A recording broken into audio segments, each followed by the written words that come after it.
तो देखिए जब भी आपको इस टाइप का क्वेश्चन हमें क्या कह रहा है 5750 रुपये पर एक वर्ष का जो रेट है नॉर्मली 16% है, 16% की दर से वार्षिक रूप से संयोजित और अर्धवार्षिक रूप से क्या कह रहा है, अगर हो तो नॉर्मली क्या कह रहा है चक्रवृद्धि ब्याज का अंतर ज्ञात करना है। चक्रवृद्धि ब्याज कह रहा है कि 1 साल का हो तो रेट, और क्या हो रहा है 6 महीने का हो नॉर्मली तो उन दोनों के बीच का अंतर ज्ञात करना। आपको पता है पहले साल में चक्रवृद्धि ब्याज और साधारण ब्याज का अंतर दोनों सेम होता है, तो या तो हम साधारण ब्याज निकाल लें या सीआई निकाल लें, दोनों की बात एक है, तो हम साधारण ब्याज निकालें। साधारण ब्याज का फॉर्मूला क्या होता है, पी गुना आर गुना टी। तो पी कितना है 5750 और आर दे रखा है 16 और टाइम 1 साल का ही है, तो कर लेंगे जीरो, जीरो से जीरो गया, 2 अट्ठे 16, 2 पंचे 10, 5 एकम 5, 5 एकम 5 और 15 पच्चे 75 और 115 अट्ठे कितना हो जाएगा 920 हो जाएगा।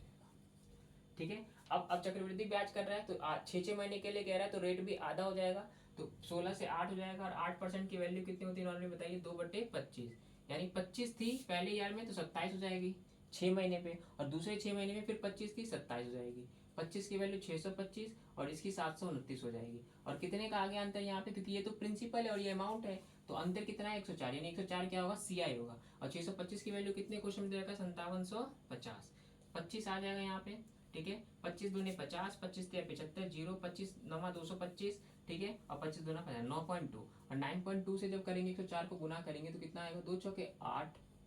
2 एकम 2, 9 चौक 36, 9 एकम 9, 8 6 3 2 5 और ये 9 कितना था 10.1 क्या होता है, यानी 956.8, यानी 6 महीने का जो होगा तो नॉर्मल चक्रवृद्धि ब्याज 956.8 और अगर 1 साल का होगा तो 920, और इसी का तो अंतर पूछ रहा है तो कितना आ गया बताइए 36.8, और यही इस क्वेश्चन का आंसर भी